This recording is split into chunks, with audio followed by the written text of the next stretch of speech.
안녕하십니까, 책돌입니다. 오늘 소개해드릴 책은 음식 없이 나를 위로하는 50가지 방법입니다. 저자는 수잔 앨버스, 출판사는 전 넘은 숲입니다.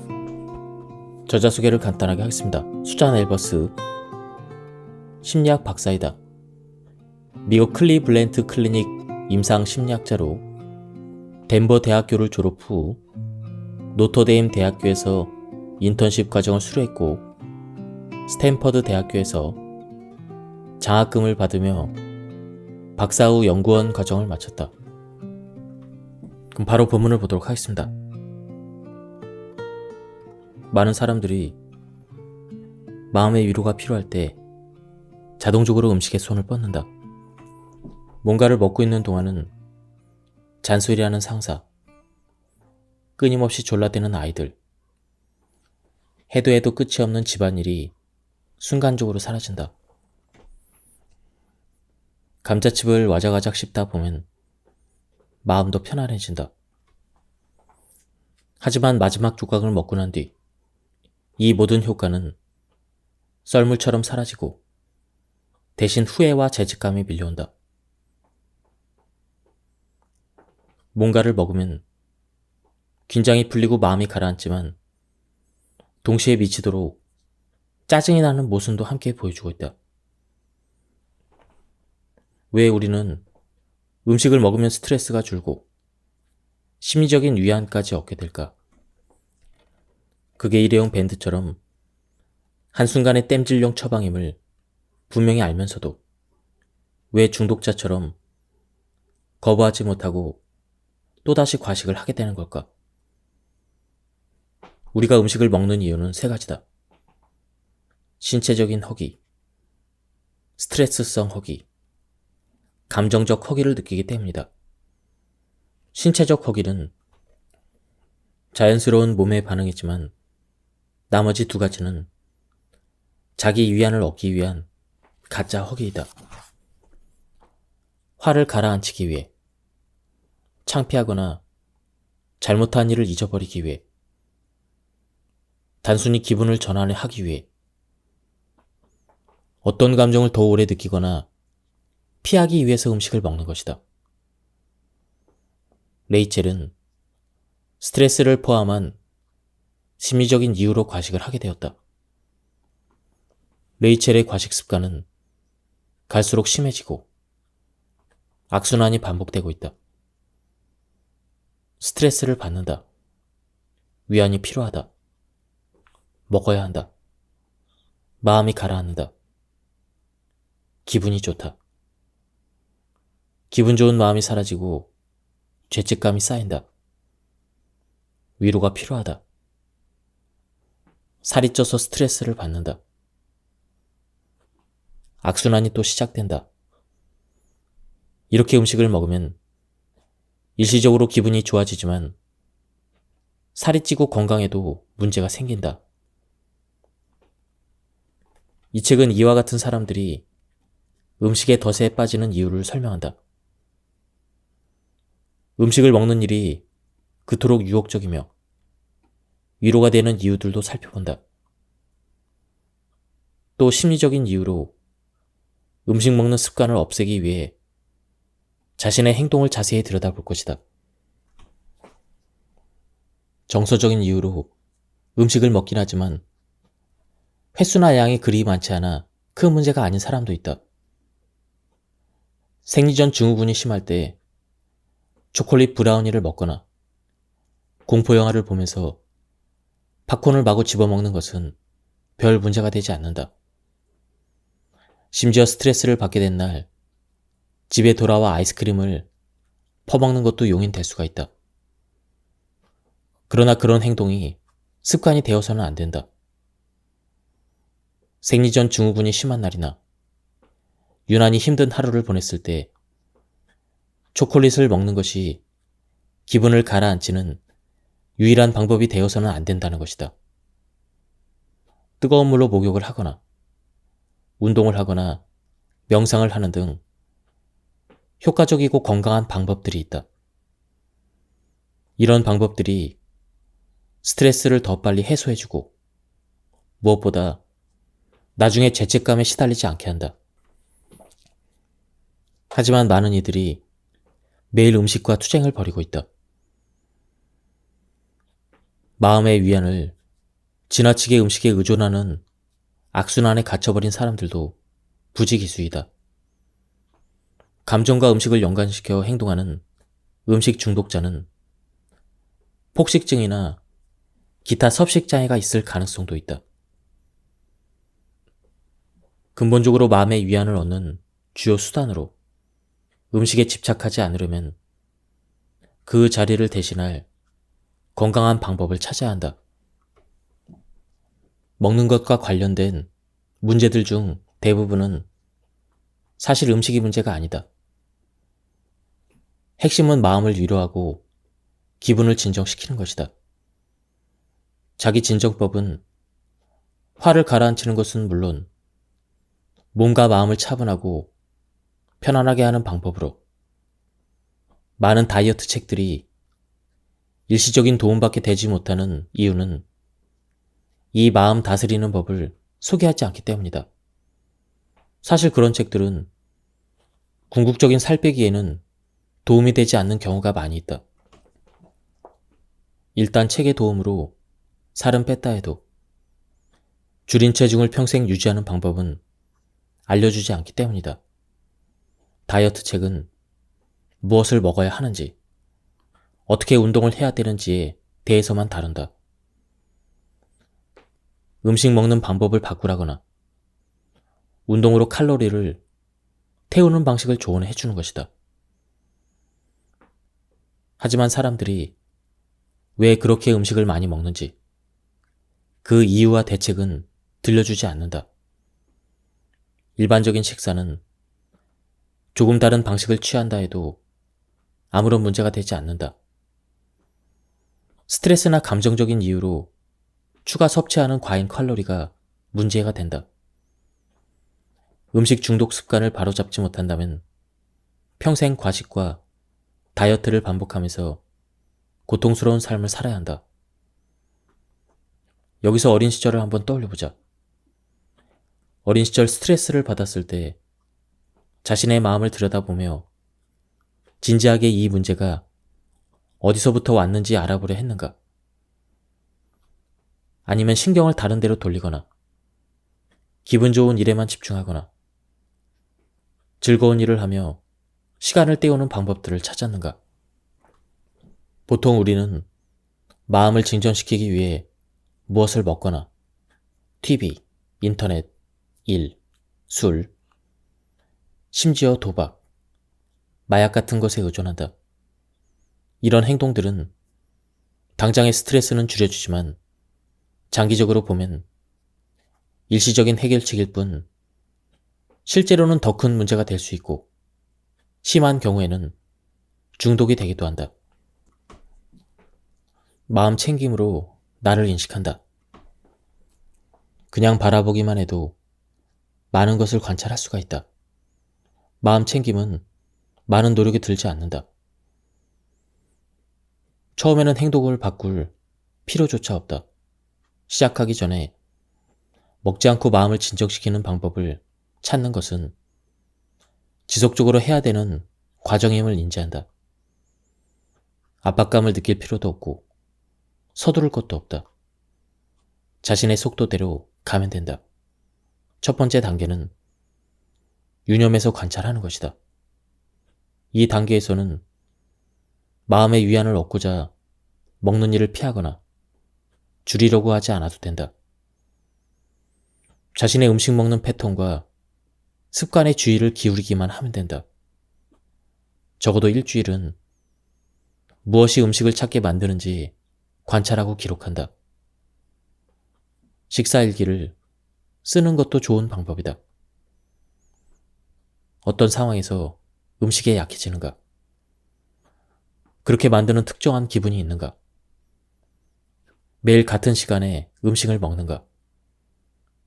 이런 것들을 관찰한다. 나의 음식 섭취 패턴을 알아보는 것이다. 그 사실들을 깊이 생각해본다. 자신을 면밀히 바라보기만 해도 충동적으로 음식 먹는 일을 줄일 수 있다는 사실에 놀랄 것이다. 상사가 사무실에 있을 때 더 열심히 일하게 되는 것과 마찬가지다. 아무도, 자기 자신조차도 쳐다보지 않을 때는 100% 노력하게 될 가능성이 낮다. 켈리는 아무 생각 없이 포테이토 칩을 한 봉지를 다 먹어치운다. 일요일 밤이면 늘 행하는 의식이다. 월요일 아침과 다가올 한 주를 생각하면 스트레스가 밀려와서 30분쯤 뭔가를 마구 먹게 된다. 그럴 때는 마치 최면에 빠진 듯 시간이 화살처럼 흘러간다.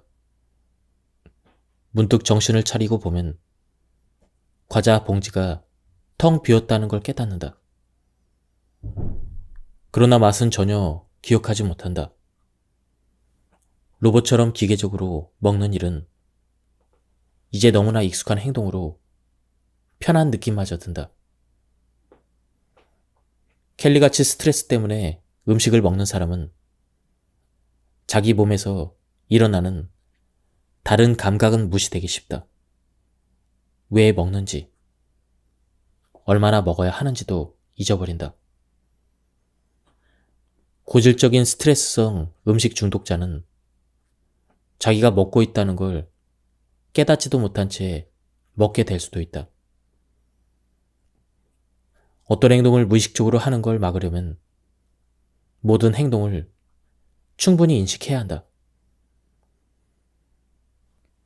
마음이 몸을 눌러버리게 하지 말고 몸의 움직임과 감각을 매 순간 깨닫는다.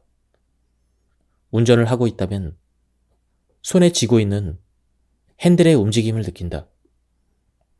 책을 읽고 있다면 페이지를 넘기는 소리에 귀를 기울인다. 스트레스로 음식 먹는 걸 막기 위해서는 매 순간에 충실해야 한다. 갑자기 뭔가 먹고 싶다는 욕구가 밀려들면 마음을 챙겨 몸이 하고 있는 일에 주의를 기울인다. 예를 들어 손에 주의를 집중한다. 손의 감각이 어떠한가? 찬가? 손이 지금 어디에 놓여 있는가? 손에 집중하다 보면 자동적으로 음식에 가는 손을 막고 자기 몸의 감각과 하고 있는 일에 마음을 기울일 수가 있다. 양치질, 설거지, 자전거 타기 등 일상적인 활동을 유념해서 하는 연습을 해보자. 너무 자주 해서 생각 없이 하는 행동들을 충분히 의식하면서 해보자. 설거지를 할 때는 세제의 거품과 향을 느끼고 접시를 닦는 손의 움직임에 집중해본다. 매 순간 모든 행동과 감각에 집중한다. 먹고 싶다는 충동에서 어떻게 멀어질 수 있을까? 마음에서 몸으로 주의를 돌리면 된다. 자기 몸이 하고 있는 행동과 느끼는 모든 감각에 주의를 기울인다. 걸을 때는 걷는 행동에, 스트레칭을 할 때는 스트레칭을 하는 팔다리에, 설거지를 할 때는 손에 닿는 따뜻한 물에, 마음 챙김 산책하는 법. 평범한 산책도 좋지만 마음 챙김 산책을 하면 더 좋다. 그러면 마음이 가라앉고 자신에게 더 집중하게 된다. 방법은 간단하다. 걸으면서 풍경에 관심을 기울인다. 파워워킹은 하지 말고 주위를 둘러본다. 발이 땅에 닿는 느낌에 주의를 기울인다. 잠시 서서 눈을 감는다. 들려오는 소리에 귀를 기울인다. 눈을 뜨고 주변의 모든 것을 주의 깊게 바라본다. 즉, 모든 감각을 충분히 열어놓으라는 얘기다. 눈 가리개를 한 사람에게 풍경을 묘사해준다고 생각하고 주변의 모든 것을 세세히 관찰한다. 산책하는 내내 자신의 몸과 몸의 움직임에 신경을 집중한다. 심장 박동과 호흡의 수를 세어보는 것도 좋다. 마음의 제잘거리는 소리를 잠재우고 감각에 집중하자. 이제는 기분 때문에 먹고 싶다는 충동이 일면 산책을 가자. 단, 그냥 산책을 가지 말고 마음 챙김 산책을 하자. 감각을 말한다. 마음에서 음식 생각을 몰아내기가 어려우면 감각에 집중하려고 노력한다. 1. 지금 나는 냄새에 한 가지를 말한다. 2. 지금 들려오는 소리 두 가지를 말한다. 3. 몸으로 느끼는 감각 세 가지를 묘사한다. 예를 들면 체온, 스웨터의 질감, 땅에 닿는 발의 느낌, 눈에 보이는 색 네 가지를 말한다. 5. 눈앞에 보이는 물건 5가지의 이름을 말한다. 이 5가지를 하고 나면 눈앞에 음식이 있지 않는 한 먹을 것이 생각나지 않을 것이다. 그래도 여전히 먹고 싶다면 음식 생각이 약해질 때까지 위에 5가지 단계를 반복한다. 집중 명상. 모든 신경을 하나에 집중한다. 이미지일 수도 있고 물체일 수도 있다. 조용히 자리에 앉아서 물체의 주의를 집중한다. 똑바로 바라보며 그 모습을 마음속으로 묘사한다. 물체의 한 부분이나 촛불의 끝 부분 같은 세부적인 것에 집중하면 도움이 된다. 더 자세히 들여다보면 볼수록 처음에는 보이지 않았던 것이 보일 것이다. 부르은 감정적인 이유로 음식을 먹었다. 이제 그녀는 기분이 안 좋아서 뭔가를 먹고 싶다는 생각이 들면 주방으로 가는 대신 거실에 걸려있는 사진을 뚫어지게 쳐다본다. 그림 앞에 서서 모든 주의를 사진 속의 에펠탑 꼭대기에 집중한다. 마치 카메라로 줌인을 하는 것과도 같다. 의식을 좁혀 마음속에 떠돌던 음식들의 이미지를 버리고 사진만 생각한다. 음식 생각이 나면 생각 자체는 인정하되 곧 그것의 작별을 고한다. 그러고 나서 사진에 초점을 맞춘다. 마음이 가라앉을 때까지 시간이 아무리 오래 걸려도 그 행동을 계속한다. 솔로몬의 지혜는 바로 이 모든 것이 다 지나가리니라는 말이다. 어떤 즐거움이나 고통도 다 지나가니 집착하지 말고 놓아버리라는 충고이다. 놓아버리기는 상황을 통제해야 된다는 생각 자체를 버리는 것이다. 어떠해야 한다고 판단하지 말고 있는 그대로의 상황을 다루는 데 초점을 맞춘다. 문제를 있는 그대로 바라볼 때 그 문제를 해결할 새로운 방법도 찾을 수가 있다. 심리적인 허기를 놓아버리려면 당연히 많은 연습이 필요하다. 31살의 고등학교 교사인 사만다는 뭔가 먹고 싶다는 생각이 들면 그만큼 먹어서는 안 된다는 강박감도 심했다. 물론 먹는 것에 대한 생각에 온통 사로잡히는 것이다. 먹을까 먹지 않을까로 싸우다가 가끔은 아침 식탁에서 시리얼 상자가 비어버릴 때까지 숟가락을 내려놓지 못하기도 했다. 그러면 배가 너무 부르고 마음이 불편해진다. 자신에게 화가 나고 다시 기분이 좋아지기 위해 다른 방법들을 찾게 된다. 심리적 이유로 음식을 먹는 사람들은 죄책감을 부여잡고 잘 놓지 못한다. 스트레스를 주는 생각과 먹고 싶다는 충동을 놓아버리는 것은 물고기를 잡았다 놓아주는 낚시와 비슷하다. 전통적인 낚시와 다르게 캐치 앤 릴리스에서는 잡은 물고기를 물로 돌려보낸다. 여기서 중요한 점은 물고기가 다치지 않게 조심스럽게 낚싯바늘을 빼서 재빨리 물에 놔주는 것이다. 생각도 이렇게 붙잡았다가 놓아버리면 어떨까? 괴로운 생각이 우리를 힘들게 하거나 먹고 싶다는 충동이 우리를 낚았다면 그 생각에 낚싯줄을 던져서 잡아서 끌어올렸다가 바로 놓아버리는 상상을 해보자. 이 방법은 배고픔을 그냥 무시하려고 애쓰는 것보다 마음을 더 잘 가라앉혀준다. 특정 음식에 대한 생각이나 스트레스성 음식 충동을 밀쳐버리려고 하면 할수록 마음속에서는 더 큰 전쟁이 일어난다. 먼저 조용히 충동을 인식하고 그 아기 다툼을 끄집어낸다. 그 다음 아래에서 소개하는 내면의 대화를 이용하여 해결한다. 뭔가 먹을 것을 찾아야겠어.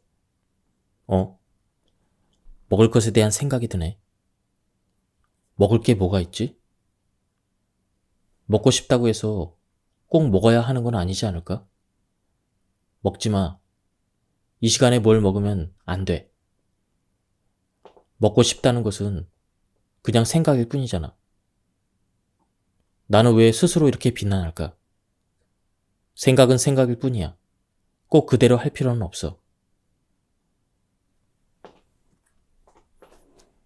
이미지 치유법. 이미지 치유법은 안전하고 평화로우며 기운을 북돋아주는 분위기를 생생하게 떠올리는 것이다. 해변에서 멀리 떨어져 있거나 스파에 갈 돈이 없을 때 당장 활용할 수 있는 효과적인 방법이다. 사실 음식을 대신할 수 있는 꽤 훌륭한 대안이다. 자신에게 맞는 평화로운 장소나 이미지를 하나 선택한다. 행복했던 휴가지도 좋고 침실이나 상상의 정원도 좋다. 안전하고 여유로운 곳이어야 한다. 그 장소를 오감 전부를 활용해 떠올린다. 바닷가라면 바다의 냄새, 하늘색, 따사로운 햇살 등을 상상한다. 침실이라면 푹신한 베개의 감촉, 이불의 색 등을 떠올린다.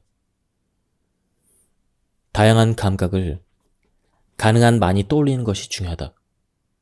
그렇게 하면 뇌 속의 여러 부위를 자극하여 정말 그곳에 있는 것처럼 느낄 수가 있다.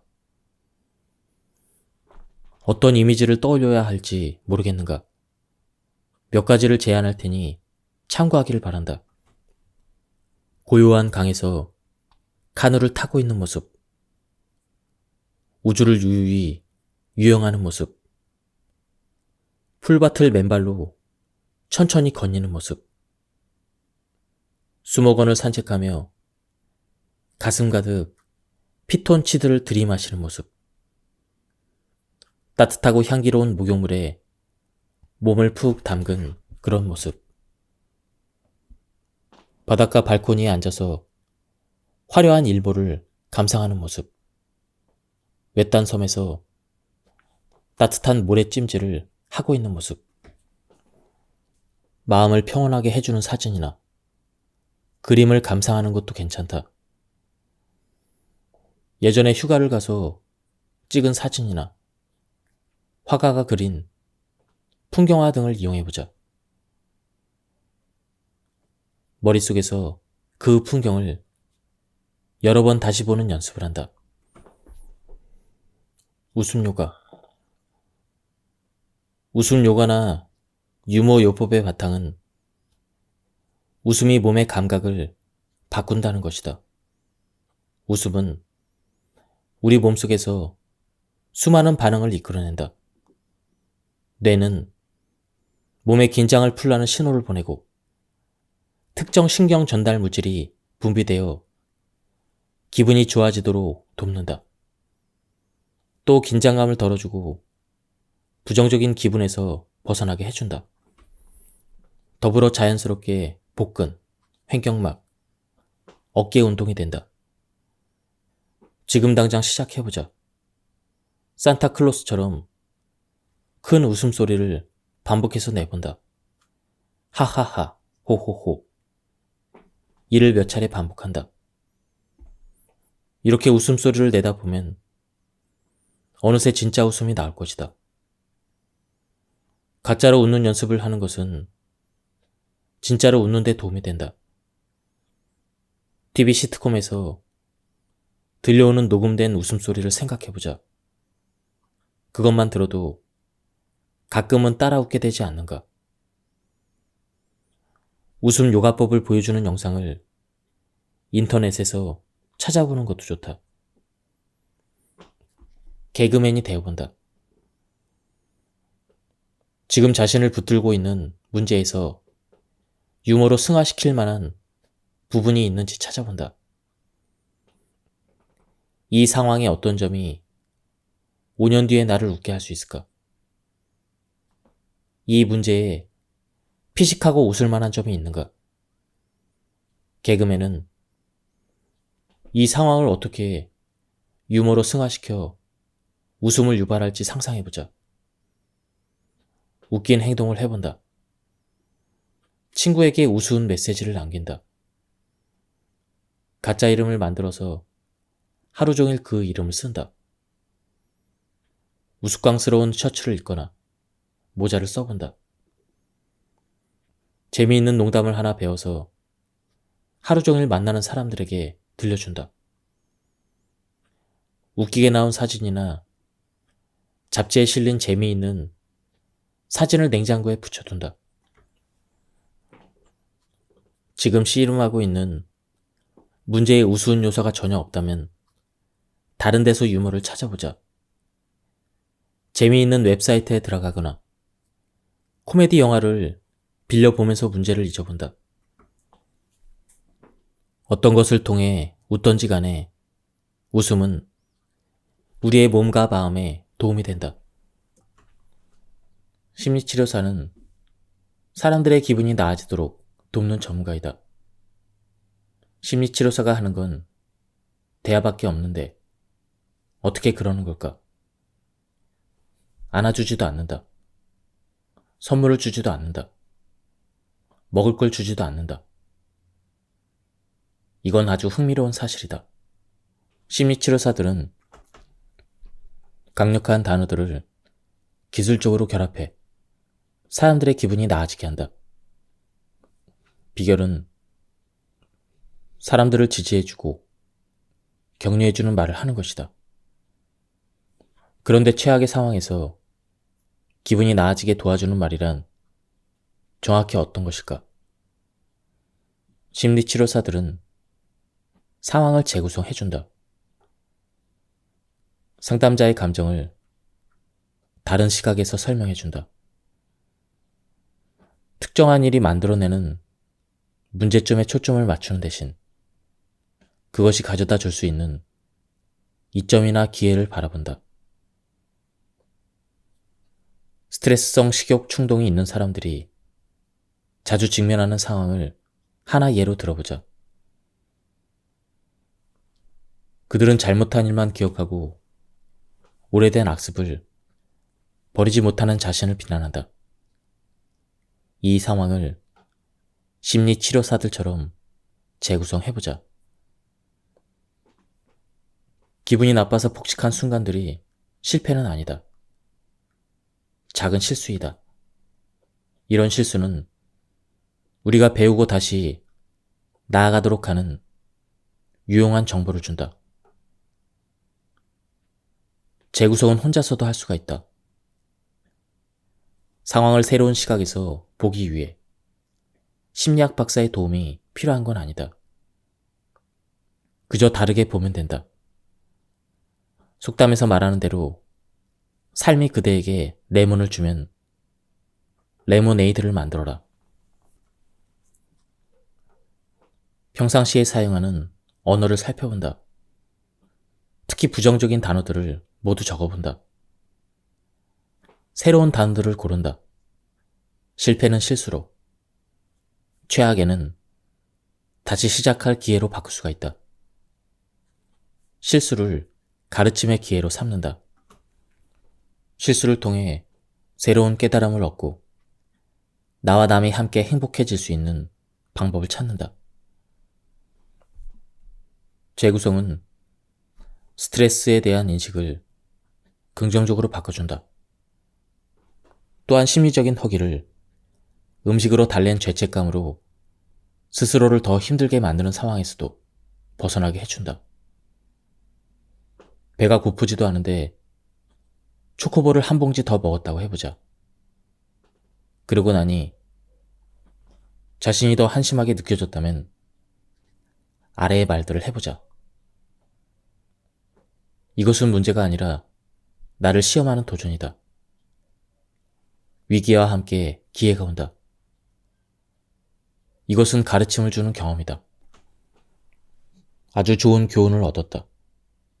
언젠가는 이 일을 생각하며 웃을 수 있고 좋은 얘기거리가 될 것이다. 이보다 더 나쁜 상황이 될 수도 있었다. 다른 사람들보다는 낫다. 살아있다는 것은 그 자체로 멋진 일이다. 살다 보면 상처도 받기 마련이다. 잔은 반이나 차 있다. 잔이 비어있는 게 아니라 나에게는 마음에 들지 않는 점보다 마음에 드는 점이 더 많다. 스트레스를 받는 것은 시간 낭비다. 모든 게 다 잘 될 것이다. 모든 일에는 이유가 있다. 나는 그것을 믿는다. 지금 할 수 있는 일만 한다. 요즘 사람들은 걱정을 너무 많이 한다. 스스로 어쩔 수 없는 일들을 생각하느라 많은 시간을 허비한다. 그게 좋지 않다는 걸 알고 있지만 멈추지 못한다. 걱정이 되고 조바심이 나는 상황에서 쉴 새 없이 음식을 먹는 사람들이 있다. 걱정하는 대부분의 일은 결과를 바꾸기 위해 할 수 있는 게 없다. 그래서 다른 무언가를 바쁘게 하고 싶다는 충동을 느끼게 된다. 불행히도 그게 요리를 하고 먹는 행위가 될 가능성이 높다. 걱정이 될 때마다 먹는다면 다른 생산적인 일을 찾아야 한다. 이 순간 무엇을 할 수 있는지 스스로 물어본다. 다음으로 그 일을 하기 위한 계획을 세운다. 예를 들어 재정 상태가 걱정이 된다면 예산을 세운다. 자신이 통제할 수 있는 일에 신경을 쓰면 기분이 좋아진다. 걱정은 생각 외로 많은 시간과 에너지를 잡아먹는다. 걱정은 과식을 부르는데 걱정거리에 정신이 팔려있으면 입안으로 뭐가 들어가는지 미처 신경을 쓰지 못하기 때문이다. 걱정은 과식하게 되는 원인이라기보다는 과식의 결과인 경우도 많이 있다. 과식을 하면 방금 자신이 얼마나 먹었는지 걱정하게 된다. 그러나 그런 상황은 이미 벌어진 일이니 바꿀 수 없다. 할 수 있는 일에 집중하자. 걱정을 피할 수 없다면 차라리 걱정에 완전히 빠져보자. 보통 걱정을 할 때는 신경이 두 갈래로 나눠진다. 반은 걱정을 하고 반은 음식을 먹는 것이다. 그렇게 하는 대신 차라리 하루 중 시간을 떼서 온전히 걱정에 주의를 기울인다. 예를 들어 무언가 걱정스러운 일이 생기면 스스로 이렇게 말한다. 아직은 아니야. 이 걱정은 나중에 하자. 이렇게 저녁 때까지 걱정을 미룬다. 그리고 저녁 때 20분 정도 시간을 내서 걱정을 한다. 알람을 맞춰두어 시간에 신경 쓰지 않게 한다. 걱정을 하는 시간에는 다른 일은 하면 안 된다. 스스로에게 물어본다. 지금 내가 걱정하고 있는 일의 최악의 시나리오는 무엇일까? 최악의 시나리오가 현실이 될 경우 무슨 일이 일어날지를 시각적으로 상상해 본다. 그러면 자신의 걱정이 현실적인 공포가 아니며 마음에 들지 않지만 이겨낼 수 있는 일이라는 걸 알게 된다. 자신의 감각을 만족시켜준다. 햇빛이나 밝은 전등 불빛을 피부에 쬐면 기분이 좋아진다. 이것은 계절성 정서 장애의 치료법 중 하나이다. 계절성 정서 장애는 우울증의 한 형태로 햇빛에 약한 겨울에 주로 나타난다. 햇빛은 생체 시계를 다시 맞춰주고 세로토닌 수치를 증가시켜준다. 위안이 필요하면 30분 정도 햇빛이 잘 드는 창가에 앉아 있거나 밖으로 나간다. 뜨겁거나 차가운 차를 마신다. 하루 중 간식의 유혹이 가장 큰 시간대에 티타임을 갖는다. 차에는 신경 전달 물질과 기분을 조절해주는 화학 물질들의 영향을 주는 여러 성분이 들어있다. 홍차는 스트레스 호르몬인 코르티솔 수치를 낮춰주는 것으로 알려져 있다. 캐모마일은 마음을 가라앉히고 진정시켜준다. 다양한 향기를 맡는다. 빵 굽는 냄새나 지글지글 익는 베이컨 냄새가 식욕을 자극한다면 가능한 한 빨리 코로 들어오는 냄새를 바꾼다. 마음에 드는 천연 향유를 사서 직장이나 집안 곳곳에 조금씩 넣어둔다. 오후에 뭔가 먹고 싶어진다면 향유 냄새를 몇 번 맡는다. 어떤 향을 선택해야 할지 모르겠는가? 마음을 진정시켜주는 효과가 가장 큰 것은 라벤더이다. 그 외에도 캐모마일, 장미, 페퍼민트, 레몬, 유칼립투스, 레몬그라스 등이 좋다. 개인의 취향에 따라 몇 가지 향을 테스트해보고 자신에게 맞는 것을 고른다. 걱정이 많거나 밤만 되면 먹는 사람. 침대 시트를 세탁할 때 라벤더 향을 조금 넣는다. 스트레스가 쌓이거나 긴장을 풀고 싶으면 냉장고로 가는 대신 잠깐 동안 라벤더 향이 나는 시트 위에 누워 있는다. 라벤더 향은 푹 잠들게 도와주기도 한다. 수치료법은 고대 로마 시대부터 애용했던 방법이다. 로마인들은 곳곳에 목욕탕을 많이 지었는데 공중 위생뿐만이 아니라 치료 목적도 있었다고 한다. 강한 치유력을 가진 물과 열을 결합시키면 몸을 부드럽게 마사지해주고 마음의 긴장을 풀어주는 역할을 훌륭하게 해낸다. 뜨거운 물로 샤워를 하거나 욕조에 몸을 담가보자. 이는 기분이 좋아지게 만들 뿐 아니라 의학적으로도 효과가 뛰어난 처치이기도 하다. 제2형 당뇨병 환자들을 일주일에 6일, 하루에 30분씩 온수에 들어가 있게 하자. 열흘 만에 체중이 빠지고 투여하는 인슐린의 양도 줄어들게 되었으며 잠도 잘 잤고 전보다 훨씬 행복하다고 느끼게 되었다고 한다. 샤워나 목욕은 하기 쉽고 욕실에는 우리를 괴롭히는 사람도 없다. 하지만 많은 이들이 샤워가 주는 정신적인 위안을 충분히 누리지 못한다. 고민거리를 욕실까지 고스란히 갖고 들어가기 때문이다. 욕실에 혼자 있을 때만 누구 눈치도 보지 않고 울 수 있어서 그럴 수도 있다. 감정을 씻어내기보다는 감정을 숨기기 위해 욕실을 이용하는 것이다. 자신이 그런 경우라면 목욕하는 방법을 바꿔보자. 목욕에만 집중하는 것이다. 마음 챙김 목욕. 욕실에서는 걱정거리와 문제가 있었던 대화 등을 떠올리지 않는다. 대신 몸에만 집중한다. 팔에 떨어지는 물방울을 보고 비누의 향을 깊이 들이쉰다. 스트레스 받았던 일이 자꾸 떠오르면 감각의 주의를 기울여 생각을 지금 이 순간으로 데려온다.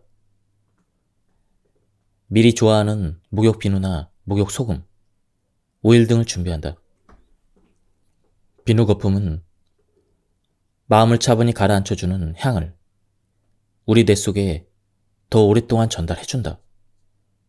후각은 감정을 관리하는 대뇌 변연계에 연결되어 있어 기분 좋은 향을 맡으면 마음까지 안정된다. 걱정거리를 머리에서 떨쳐내기 힘들다면 이미지를 사용하자. 머리에 샴푸를 문지르면서 부정적인 생각까지 씻어내는 상상을 한다. 나만의 목욕의식을 만든다. 목욕을 할 때 똑같은 음악을 틀거나 하고 나서 입을 푹신한 가운을 준비하는 것도 좋다. 업무 중이거나 샤워를 하는 것이 불가능하다면 화장실로 가서 따뜻한 물을 틀고 그 밑에 손을 댄다. 손 위로 흐르는 물의 감각에 정신을 집중한다. 지금까지 이 책에 대한 리뷰를 모두 마쳤습니다. 저도 스트레스를 많이 받거나 마음이 허하거나 위로가 필요할 때 가끔 먹는 것으로 푸는 경향이 있었습니다. 이 책을 보고 그러한 습관을 고칠 수 있는 여러 가지 방법들을 시도해 보면 좋을 것 같습니다.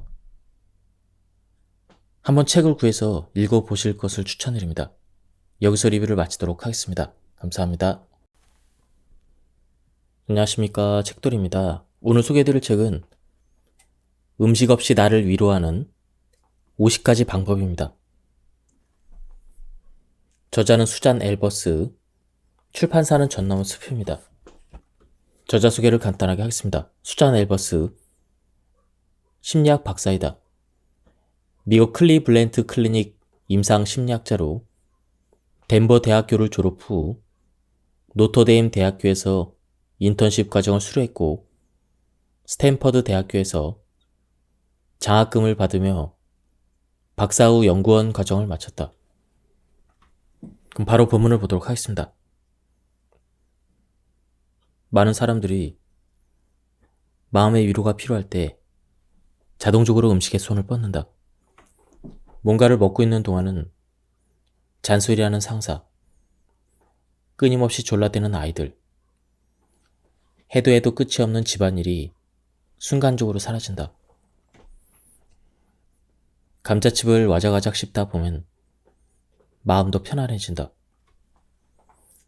하지만 마지막 조각을 먹고 난 뒤 이 모든 효과는 썰물처럼 사라지고 대신 후회와 죄책감이 밀려온다.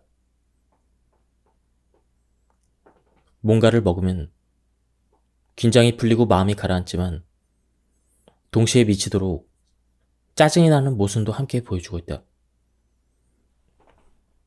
왜 우리는 음식을 먹으면 스트레스가 줄고 심리적인 위안까지 얻게 될까?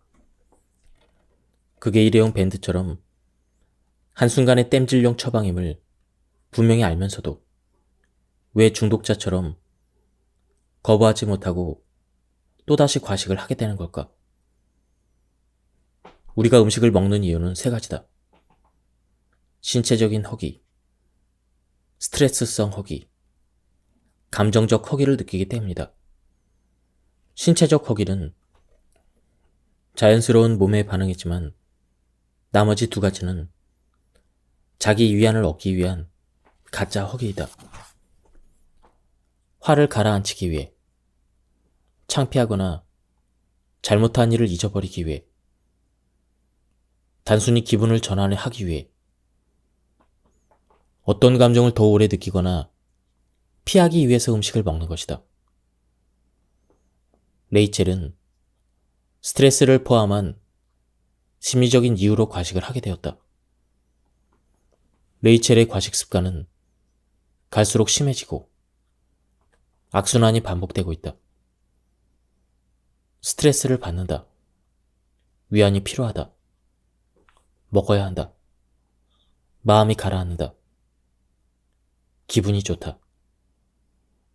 기분 좋은 마음이 사라지고 죄책감이 쌓인다. 위로가 필요하다. 살이 쪄서 스트레스를 받는다. 악순환이 또 시작된다. 이렇게 음식을 먹으면 일시적으로 기분이 좋아지지만 살이 찌고 건강에도 문제가 생긴다. 이 책은 이와 같은 사람들이 음식의 덫에 빠지는 이유를 설명한다. 음식을 먹는 일이 그토록 유혹적이며 위로가 되는 이유들도 살펴본다. 또 심리적인 이유로 음식 먹는 습관을 없애기 위해 자신의 행동을 자세히 들여다볼 것이다. 정서적인 이유로 음식을 먹긴 하지만 횟수나 양이 그리 많지 않아 큰 문제가 아닌 사람도 있다. 생리전 증후군이 심할 때 초콜릿 브라우니를 먹거나 공포영화를 보면서 팝콘을 마구 집어먹는 것은 별 문제가 되지 않는다. 심지어 스트레스를 받게 된 날 집에 돌아와 아이스크림을 퍼먹는 것도 용인될 수가 있다. 그러나 그런 행동이 습관이 되어서는 안 된다. 생리전 증후군이 심한 날이나 유난히 힘든 하루를 보냈을 때 초콜릿을 먹는 것이 기분을 가라앉히는 유일한 방법이 되어서는 안 된다는 것이다. 뜨거운 물로 목욕을 하거나 운동을 하거나 명상을 하는 등 효과적이고 건강한 방법들이 있다. 이런 방법들이 스트레스를 더 빨리 해소해주고 무엇보다 나중에 죄책감에 시달리지 않게 한다. 하지만 많은 이들이 매일 음식과 투쟁을 벌이고 있다. 마음의 위안을 지나치게 음식에 의존하는 악순환에 갇혀버린 사람들도 부지기수이다. 감정과 음식을 연관시켜 행동하는 음식 중독자는 폭식증이나 기타 섭식장애가 있을 가능성도 있다. 근본적으로 마음의 위안을 얻는 주요 수단으로 음식에 집착하지 않으려면 그 자리를 대신할 건강한 방법을 찾아야 한다. 먹는 것과 관련된 문제들 중 대부분은 사실 음식이 문제가 아니다. 핵심은 마음을 위로하고 기분을 진정시키는 것이다. 자기 진정법은 화를 가라앉히는 것은 물론 몸과 마음을 차분하고 편안하게 하는 방법으로 많은 다이어트 책들이 일시적인 도움밖에 되지 못하는 이유는 이 마음 다스리는 법을 소개하지 않기 때문이다. 사실 그런 책들은 궁극적인 살 빼기에는 도움이 되지 않는 경우가 많이 있다. 일단 책의 도움으로 살은 뺐다 해도 줄인 체중을 평생 유지하는 방법은 알려주지 않기 때문이다. 다이어트 책은 무엇을 먹어야 하는지, 어떻게 운동을 해야 되는지에 대해서만 다룬다. 음식 먹는 방법을 바꾸라거나 운동으로 칼로리를 태우는 방식을 조언해 주는 것이다. 하지만 사람들이 왜 그렇게 음식을 많이 먹는지 그 이유와 대책은 들려주지 않는다. 일반적인 식사는 조금 다른 방식을 취한다 해도 아무런 문제가 되지 않는다. 스트레스나 감정적인 이유로 추가 섭취하는 과잉 칼로리가 문제가 된다. 음식 중독 습관을 바로잡지 못한다면 평생 과식과 다이어트를 반복하면서 고통스러운 삶을 살아야 한다. 여기서 어린 시절을 한번 떠올려보자. 어린 시절 스트레스를 받았을 때 자신의 마음을 들여다보며 진지하게 이 문제가 어디서부터 왔는지 알아보려 했는가? 아니면 신경을 다른 데로 돌리거나 기분 좋은 일에만 집중하거나 즐거운 일을 하며 시간을 때우는 방법들을 찾았는가? 보통 우리는 마음을 진정시키기 위해 무엇을 먹거나 TV, 인터넷, 일, 술, 심지어 도박, 마약 같은 것에 의존한다. 이런 행동들은 당장의 스트레스는 줄여주지만 장기적으로 보면 일시적인 해결책일 뿐 실제로는 더 큰 문제가 될 수 있고 심한 경우에는 중독이 되기도 한다. 마음 챙김으로 나를 인식한다. 그냥 바라보기만 해도 많은 것을 관찰할 수가 있다. 마음 챙김은 많은 노력이 들지 않는다. 처음에는 행동을 바꿀 필요조차 없다. 시작하기 전에 먹지 않고 마음을 진정시키는 방법을 찾는 것은 지속적으로 해야 되는 과정임을 인지한다. 압박감을 느낄 필요도 없고 서두를 것도 없다. 자신의 속도대로 가면 된다. 첫 번째 단계는 유념해서 관찰하는 것이다. 이 단계에서는 마음의 위안을 얻고자 먹는 일을 피하거나 줄이려고 하지 않아도 된다. 자신의 음식 먹는 패턴과 습관의 주의를 기울이기만 하면 된다. 적어도 일주일은 무엇이 음식을 찾게 만드는지 관찰하고 기록한다. 식사일기를 쓰는 것도 좋은 방법이다. 어떤 상황에서 음식에 약해지는가? 그렇게 만드는 특정한 기분이 있는가? 매일 같은 시간에 음식을 먹는가? 이런 것들을 관찰한다. 나의 음식 섭취 패턴을 알아보는 것이다. 그 사실들을 깊이 생각해본다. 자신을 면밀히 바라보기만 해도 충동적으로 음식 먹는 일을 줄일 수 있다는 사실에 놀랄 것이다. 상사가 사무실에 있을 때 더 열심히 일하게 되는 것과 마찬가지다. 아무도, 자기 자신조차도 쳐다보지 않을 때는 100% 노력하게 될 가능성이 낮다. 켈리는 아무 생각 없이 포테이토 칩을 한 봉지를 다 먹어치운다. 일요일 밤이면 늘 행하는 의식이다. 월요일 아침과 다가올 한 주를 생각하면 스트레스가 밀려와서 30분쯤 뭔가를 마구 먹게 된다. 그럴 때는 마치 최면에 빠진 듯 시간이 화살처럼 흘러간다. 문득 정신을 차리고 보면 과자 봉지가 텅 비었다는 걸 깨닫는다. 그러나 맛은 전혀 기억하지 못한다. 로봇처럼 기계적으로 먹는 일은 이제 너무나 익숙한 행동으로 편한 느낌마저 든다.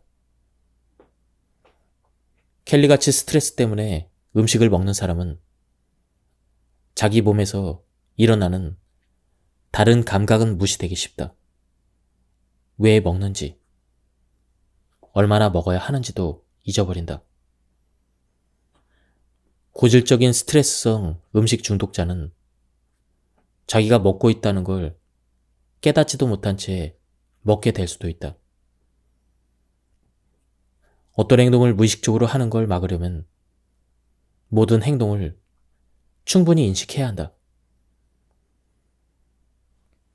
마음이 몸을 눌러버리게 하지 말고 몸의 움직임과 감각을 매 순간 깨닫는다. 운전을 하고 있다면 손에 쥐고 있는 핸들의 움직임을 느낀다. 책을 읽고 있다면 페이지를 넘기는 소리에 귀를 기울인다. 스트레스로 음식 먹는 걸 막기 위해서는 매 순간에 충실해야 한다. 갑자기 뭔가 먹고 싶다는 욕구가 밀려들면 마음을 챙겨 몸이 하고 있는 일에 주의를 기울인다. 예를 들어 손에 주의를 집중한다. 손의 감각이 어떠한가? 찬가? 손이 지금 어디에 놓여 있는가? 손에 집중하다 보면 자동적으로 음식에 가는 손을 막고 자기 몸의 감각과 하고 있는 일에 마음을 기울일 수가 있다. 양치질, 설거지, 자전거 타기 등 일상적인 활동을 유념해서 하는 연습을 해보자. 너무 자주 해서 생각 없이 하는 행동들을 충분히 의식하면서 해보자. 설거지를 할 때는 세제의 거품과 향을 느끼고 접시를 닦는 손의 움직임에 집중해본다. 매 순간 모든 행동과 감각에 집중한다. 먹고 싶다는 충동에서 어떻게 멀어질 수 있을까? 마음에서 몸으로 주의를 돌리면 된다. 자기 몸이 하고 있는 행동과 느끼는 모든 감각에 주의를 기울인다. 걸을 때는 걷는 행동에, 스트레칭을 할 때는 스트레칭을 하는 팔다리에, 설거지를 할 때는 손에 닿는 따뜻한 물에, 마음 챙김 산책하는 법. 평범한 산책도 좋지만 마음 챙김 산책을 하면 더 좋다. 그러면 마음이 가라앉고 자신에게 더 집중하게 된다. 방법은 간단하다. 걸으면서 풍경에 관심을 기울인다. 파워워킹은 하지 말고 주위를 둘러본다. 발이 땅에 닿는 느낌에 주의를 기울인다. 잠시 서서 눈을 감는다. 들려오는 소리에 귀를 기울인다. 눈을 뜨고 주변의 모든 것을 주의 깊게 바라본다. 즉, 모든 감각을 충분히 열어놓으라는 얘기다. 눈 가리개를 한 사람에게 풍경을 묘사해준다고 생각하고 주변의 모든 것을 세세히 관찰한다. 산책하는 내내 자신의 몸과 몸의 움직임에 신경을 집중한다. 심장 박동과 호흡의 수를 세어보는 것도 좋다. 마음의 제잘거리는 소리를 잠재우고 감각에 집중하자. 이제는 기분 때문에 먹고 싶다는 충동이 일면 산책을 가자. 단, 그냥 산책을 가지 말고 마음 챙김 산책을 하자. 감각을 말한다. 마음에서 음식 생각을 몰아내기가 어려우면 감각에 집중하려고 노력한다. 1. 지금 나는 냄새에 한 가지를 말한다. 2. 지금 들려오는 소리 두 가지를 말한다. 3. 몸으로 느끼는 감각 세 가지를 묘사한다. 예를 들면 체온, 스웨터의 질감, 땅에 닿는 발의 느낌, 눈에 보이는 색 네 가지를 말한다. 5. 눈앞에 보이는 물건 5가지의 이름을 말한다. 이 5가지를 하고 나면 눈앞에 음식이 있지 않는 한 먹을 것이 생각나지 않을 것이다. 그래도 여전히 먹고 싶다면 음식 생각이 약해질 때까지 위에 5가지 단계를 반복한다. 집중 명상. 모든 신경을 하나에 집중한다. 이미지일 수도 있고 물체일 수도 있다. 조용히 자리에 앉아서 물체의 주의를 집중한다.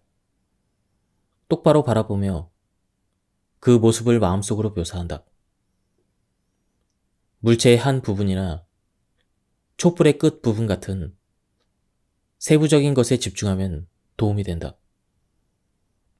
더 자세히 들여다보면 볼수록 처음에는 보이지 않았던 것이 보일 것이다. 부르은 감정적인 이유로 음식을 먹었다. 이제 그녀는 기분이 안 좋아서 뭔가를 먹고 싶다는 생각이 들면 주방으로 가는 대신 거실에 걸려있는 사진을 뚫어지게 쳐다본다. 그림 앞에 서서 모든 주의를 사진 속의 에펠탑 꼭대기에 집중한다. 마치 카메라로 줌인을 하는 것과도 같다. 의식을 좁혀 마음속에 떠돌던 음식들의 이미지를 버리고 사진만 생각한다. 음식 생각이 나면 생각 자체는 인정하되 곧 그것의 작별을 고한다. 그러고 나서 사진에 초점을 맞춘다. 마음이 가라앉을 때까지 시간이 아무리 오래 걸려도 그 행동을 계속한다. 솔로몬의 지혜는 바로 이 모든 것이 다 지나가리니라는 말이다. 어떤 즐거움이나 고통도 다 지나가니 집착하지 말고 놓아버리라는 충고이다. 놓아버리기는 상황을 통제해야 된다는 생각 자체를 버리는 것이다. 어떠해야 한다고 판단하지 말고 있는 그대로의 상황을 다루는 데 초점을 맞춘다. 문제를 있는 그대로 바라볼 때 그 문제를 해결할 새로운 방법도 찾을 수가 있다. 심리적인 허기를 놓아버리려면 당연히 많은 연습이 필요하다. 31살의 고등학교 교사인 사만다는 뭔가 먹고 싶다는 생각이 들면 그만큼 먹어서는 안 된다는 강박감도 심했다. 물론 먹는 것에 대한 생각에 온통 사로잡히는 것이다.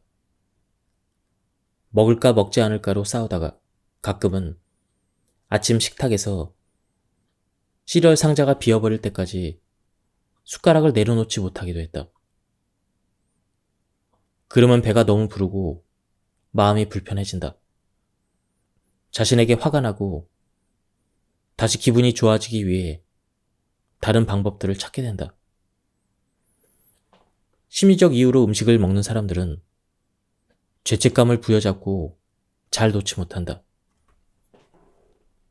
스트레스를 주는 생각과 먹고 싶다는 충동을 놓아버리는 것은 물고기를 잡았다 놓아주는 낚시와 비슷하다.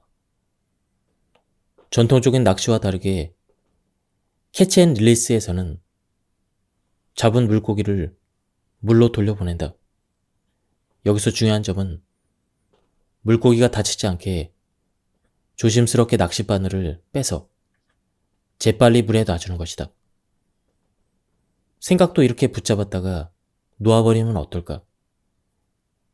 괴로운 생각이 우리를 힘들게 하거나 먹고 싶다는 충동이 우리를 낚았다면 그 생각에 낚싯줄을 던져서 잡아서 끌어올렸다가 바로 놓아버리는 상상을 해보자.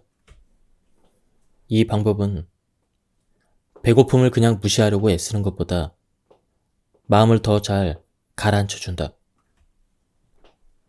특정 음식에 대한 생각이나 스트레스성 음식 충동을 밀쳐버리려고 하면 할수록 마음속에서는 더 큰 전쟁이 일어난다. 먼저 조용히 충동을 인식하고 그 아기 다툼을 끄집어낸다. 그 다음 아래에서 소개하는 내면의 대화를 이용하여 해결한다.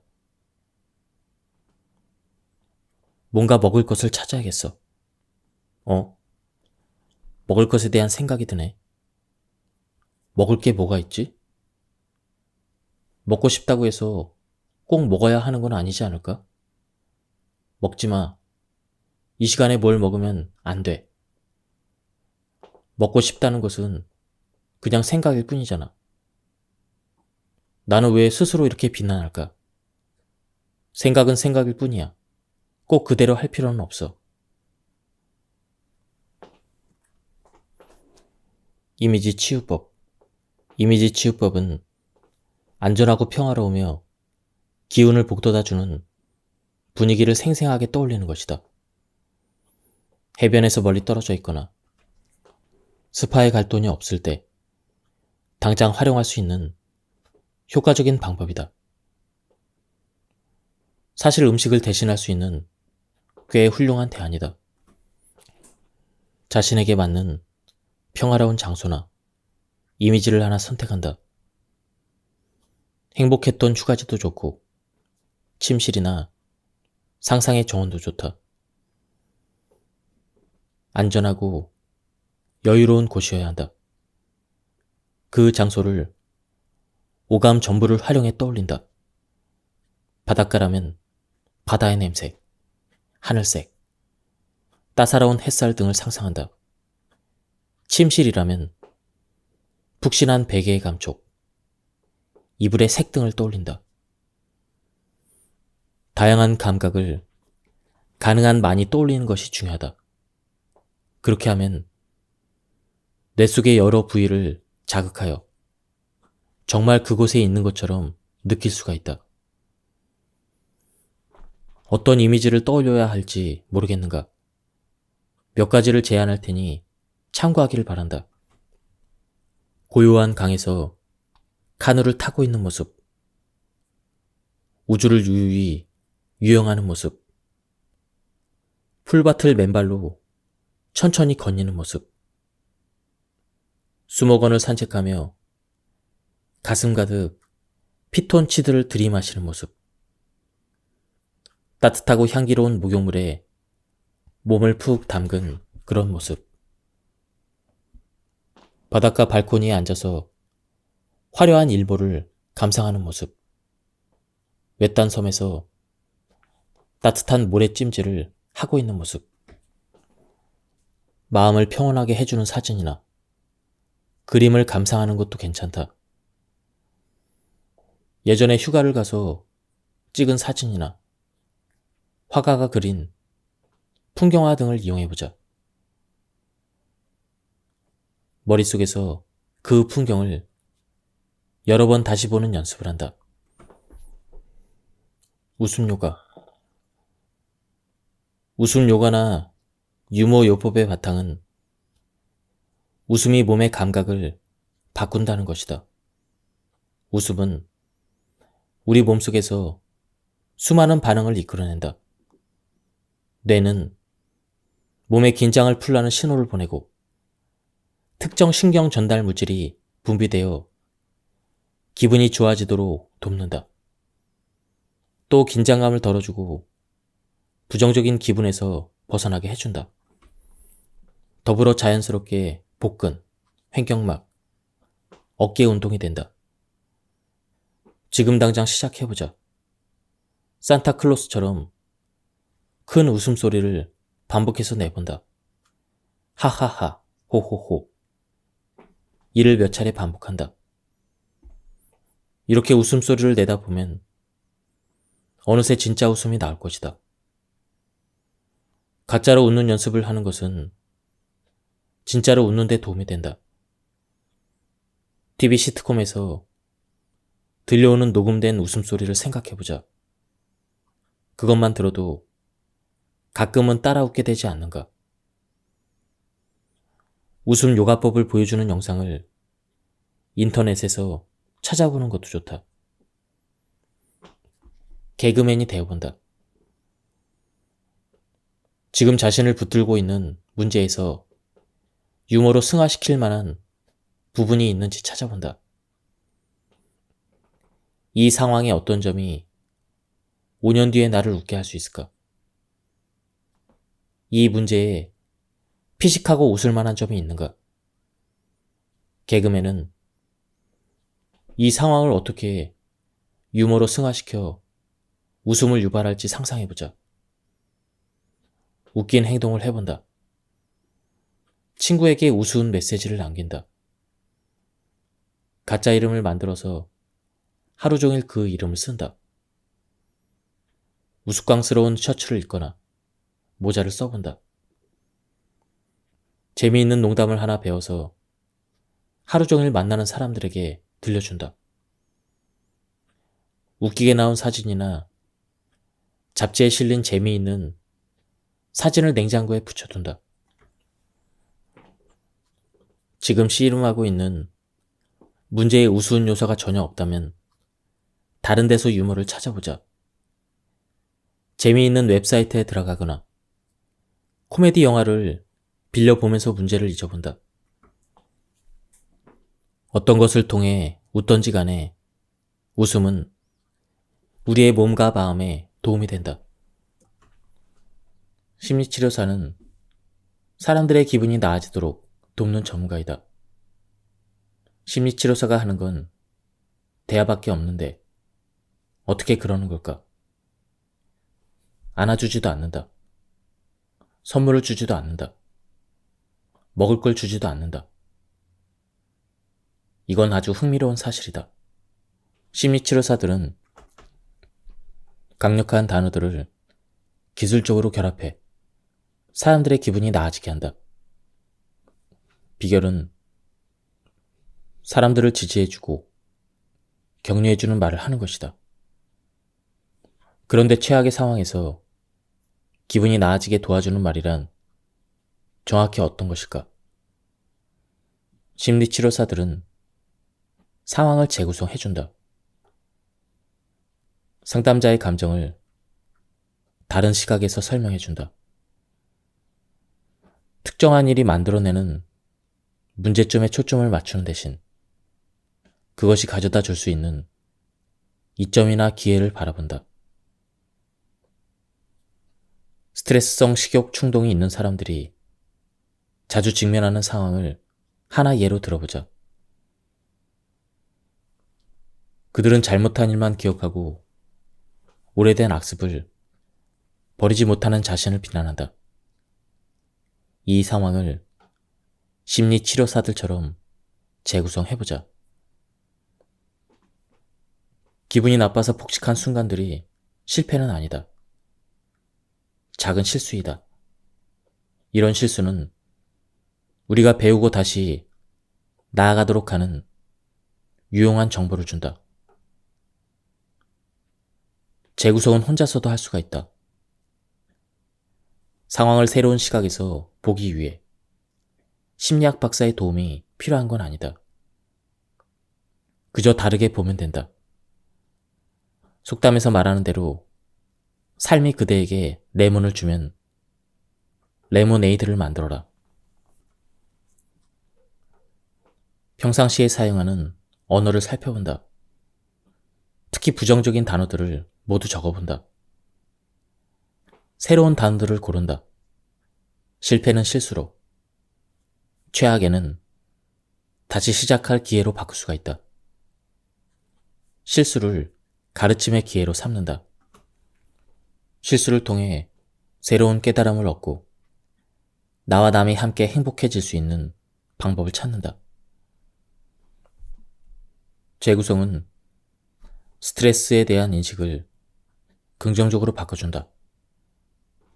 또한 심리적인 허기를 음식으로 달랜 죄책감으로 스스로를 더 힘들게 만드는 상황에서도 벗어나게 해준다. 배가 고프지도 않은데 초코볼을 한 봉지 더 먹었다고 해보자. 그러고 나니 자신이 더 한심하게 느껴졌다면 아래의 말들을 해보자. 이것은 문제가 아니라 나를 시험하는 도전이다. 위기와 함께 기회가 온다. 이것은 가르침을 주는 경험이다. 아주 좋은 교훈을 얻었다. 언젠가는 이 일을 생각하며 웃을 수 있고 좋은 얘기거리가 될 것이다. 이보다 더 나쁜 상황이 될 수도 있었다. 다른 사람들보다는 낫다. 살아있다는 것은 그 자체로 멋진 일이다. 살다 보면 상처도 받기 마련이다. 잔은 반이나 차 있다. 잔이 비어있는 게 아니라 나에게는 마음에 들지 않는 점보다 마음에 드는 점이 더 많다. 스트레스를 받는 것은 시간 낭비다. 모든 게 다 잘 될 것이다. 모든 일에는 이유가 있다. 나는 그것을 믿는다. 지금 할 수 있는 일만 한다. 요즘 사람들은 걱정을 너무 많이 한다. 스스로 어쩔 수 없는 일들을 생각하느라 많은 시간을 허비한다. 그게 좋지 않다는 걸 알고 있지만 멈추지 못한다. 걱정이 되고 조바심이 나는 상황에서 쉴 새 없이 음식을 먹는 사람들이 있다. 걱정하는 대부분의 일은 결과를 바꾸기 위해 할 수 있는 게 없다. 그래서 다른 무언가를 바쁘게 하고 싶다는 충동을 느끼게 된다. 불행히도 그게 요리를 하고 먹는 행위가 될 가능성이 높다. 걱정이 될 때마다 먹는다면 다른 생산적인 일을 찾아야 한다. 이 순간 무엇을 할 수 있는지 스스로 물어본다. 다음으로 그 일을 하기 위한 계획을 세운다.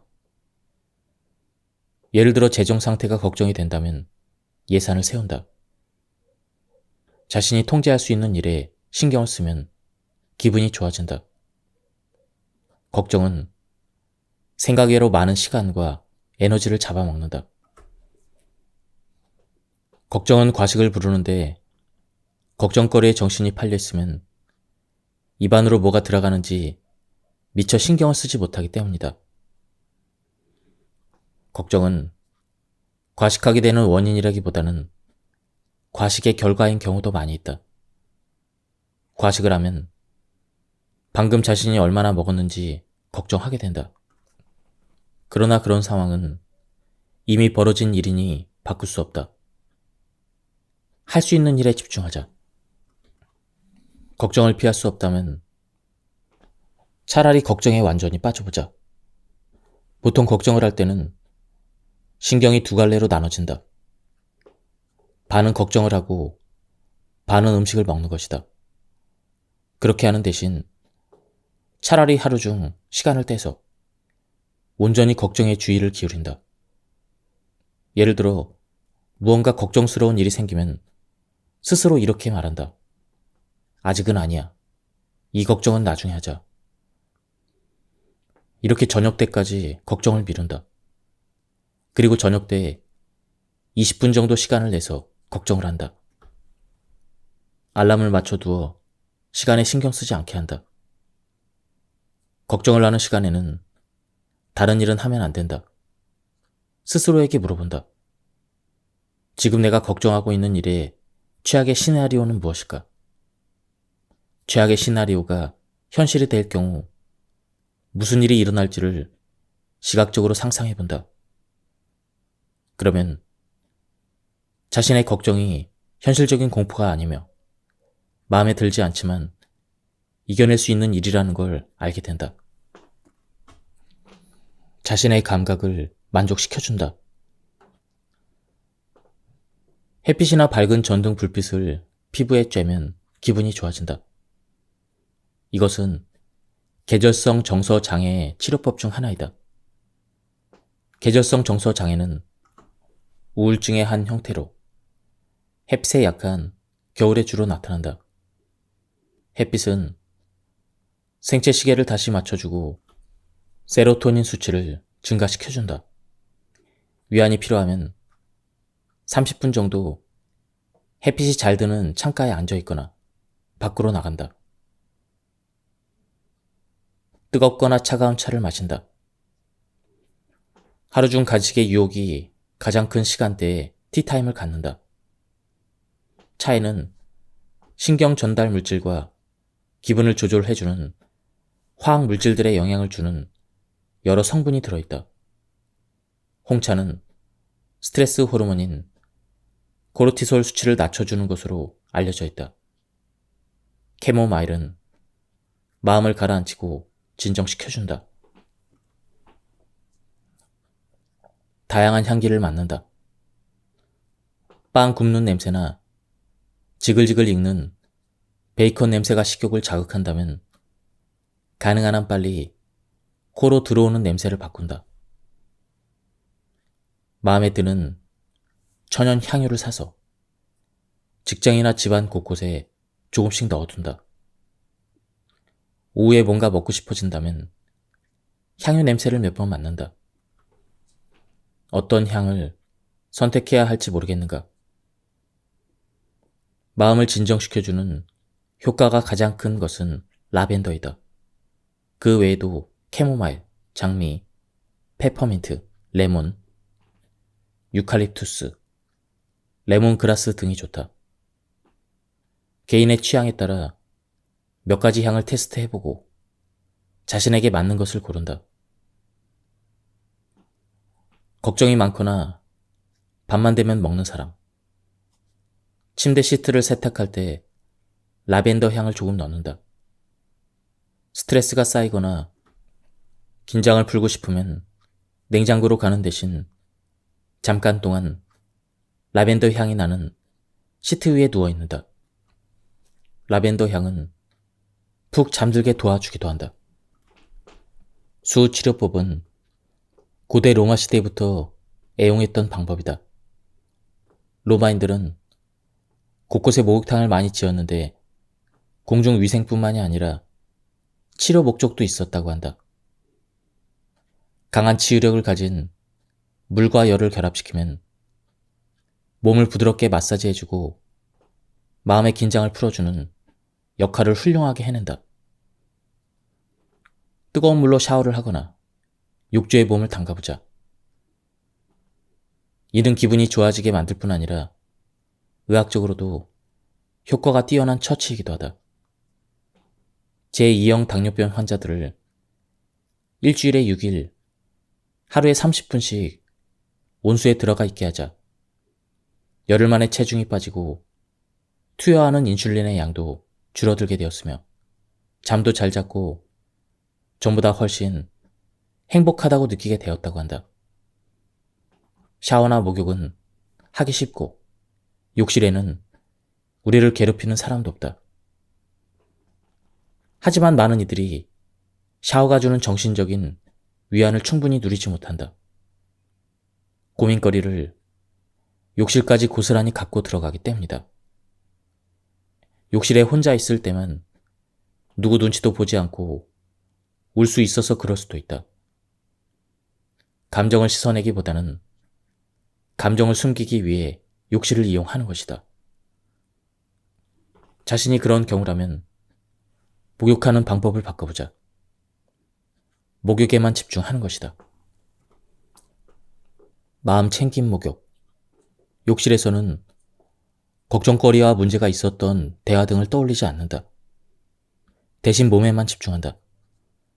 팔에 떨어지는 물방울을 보고 비누의 향을 깊이 들이쉰다. 스트레스 받았던 일이 자꾸 떠오르면 감각의 주의를 기울여 생각을 지금 이 순간으로 데려온다. 미리 좋아하는 목욕 비누나 목욕 소금, 오일 등을 준비한다. 비누 거품은 마음을 차분히 가라앉혀주는 향을 우리 뇌 속에 더 오랫동안 전달해준다. 후각은 감정을 관리하는 대뇌 변연계에 연결되어 있어 기분 좋은 향을 맡으면 마음까지 안정된다. 걱정거리를 머리에서 떨쳐내기 힘들다면 이미지를 사용하자. 머리에 샴푸를 문지르면서 부정적인 생각까지 씻어내는 상상을 한다. 나만의 목욕의식을 만든다. 목욕을 할 때 똑같은 음악을 틀거나 하고 나서 입을 푹신한 가운을 준비하는 것도 좋다. 업무 중이거나 샤워를 하는 것이 불가능하다면 화장실로 가서 따뜻한 물을 틀고 그 밑에 손을 댄다. 손 위로 흐르는 물의 감각에 정신을 집중한다. 지금까지 이 책에 대한 리뷰를 모두 마쳤습니다. 저도 스트레스를 많이 받거나 마음이 허하거나 위로가 필요할 때 가끔 먹는 것으로 푸는 경향이 있었습니다. 이 책을 보고 그러한 습관을 고칠 수 있는 여러 가지 방법들을 시도해 보면 좋을 것 같습니다. 한번 책을 구해서 읽어보실 것을 추천드립니다. 여기서 리뷰를 마치도록 하겠습니다. 감사합니다.